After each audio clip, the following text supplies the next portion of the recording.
আপনি যেন নিজ করবো তো কষ্ট হয়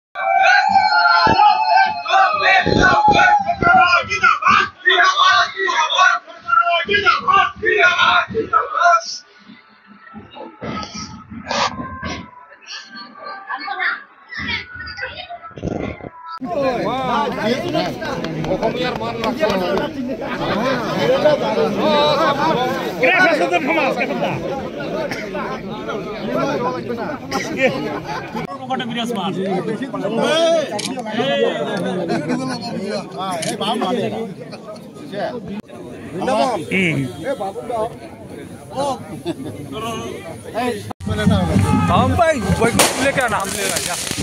बैकअप लेके आ जिंदाबाद जिंदाबाद जिंदाबाद जिंदाबाद प्रोफेसर राय जिंदाबाद जिंदाबाद जिंदाबाद प्रोफेसर राय जिंदाबाद जिंदाबाद হয় কচাবজী জনগোষ্ঠীৰ প্ৰতিনিধি হিচাপে ইতিমধ্যে বিটিচিত যি চৰকাৰ গ্ৰহণ কৰি এনডিএ চৰকাৰৰ ফালৰ পৰা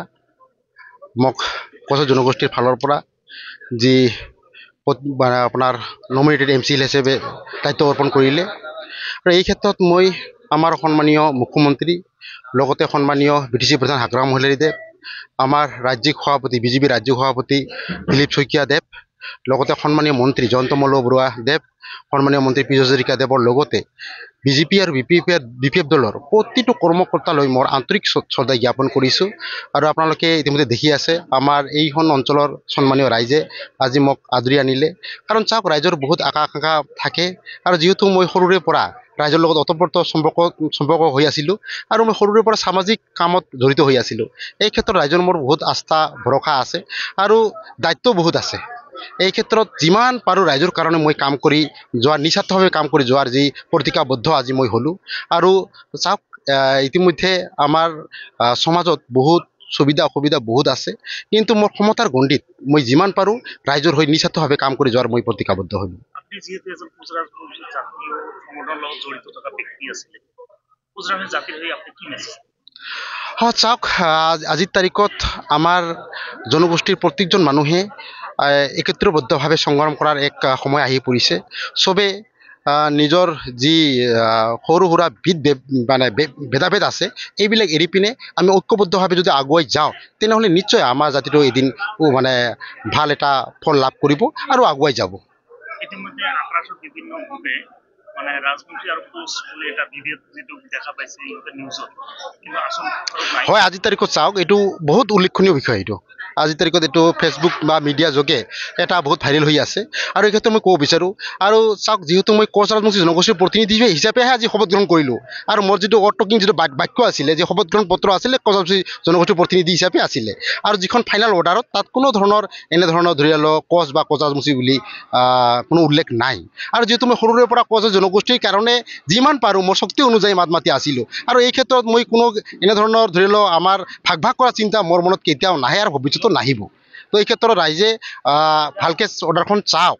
আৰু চাওক যিখন অৰ্ডাৰ ইতিমধ্যে পাব্লিছ হৈছে আৰু এইখন জাষ্ট খালি এটা পৰ্বজালহে আৰু যিখন গভৰ্ণৰৰ পৰা যিখন অৰ্ডাৰ ওলাইছে তাত কোনো ধৰণৰ এনেকুৱা ভাগ কৰি দিয়া নাই কোচ বা কোচ ৰাজবংশী আৰু আজি মই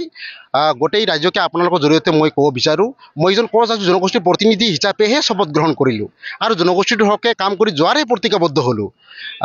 চাওক এই ক্ষেত্ৰত কোনো ধৰি লওক বিতৰ্ক আনিব নালাগে আৰু যেহেতু ফাইনেল অৰ্ডাৰখন চবে চাব পাৰিব আৰু ৰাইজক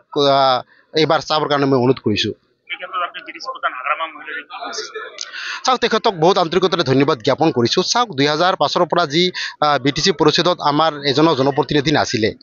তো এই ক্ষেত্ৰত তেখেতে আমাৰ জনগোষ্ঠীটোৰ প্ৰতি যে দায়বদ্ধতা এই দায়িত্ব ই পালন কৰি মোক এইখিনি দায়িত্ব অৰ্পণ কৰিলে এইটো জনগোষ্ঠীৰ ফালৰ পৰা মই তেখেতক বহুত আন্তৰিকতাৰে ধন্যবাদ জ্ঞাপন কৰিলোঁ আৰু লগতে আমাৰ সন্মানীয় মুখ্যমন্ত্ৰী ডাঙৰীয়াকো ধন্যবাদ জ্ঞাপন কৰি এইখিনি সুবিধা প্ৰদান কৰাৰ কাৰণে আমাৰ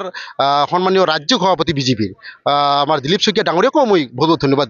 জ্ঞাপন কৰিছোঁ আৰু আমাৰ সন্মানীয় জয়ন্ত মল্ল বৰুৱা ডাঙৰীয়া আমাৰ সন্মানীয় মন্ত্ৰী পীযুষ হাজৰিকা ডাঙৰীয়া লগতে আমাৰ বিজেপি আৰু বিপিএফ দলৰ প্ৰত্যেকজন কৰ্মকৰ্তালৈ মোৰ আন্তৰিক শ্ৰদ্ধা মই জ্ঞাপন কৰিছোঁ আৰু আন্তৰিক ধন্যবাদ জ্ঞাপন কৰিছোঁ